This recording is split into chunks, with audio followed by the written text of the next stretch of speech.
जय माता दी समस्त को देवांजलि कुकिंग चैनल को स्वागत करुँची। आज मुझे आपंक सहित जीरा राइस रेसिपी शेयर करी।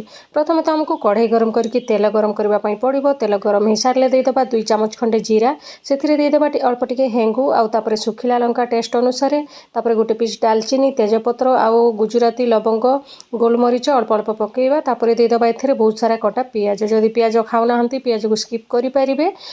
आम भल भाव पियाज को भाजी नवा पूरा नाली पड़ा पर्यंत पियाजटा भाजीला आम देदेबा लुण तापर रांधिकी रखि भात को या ऊपर देदेबा फ्लेम को यही समय लो ही रखि थे।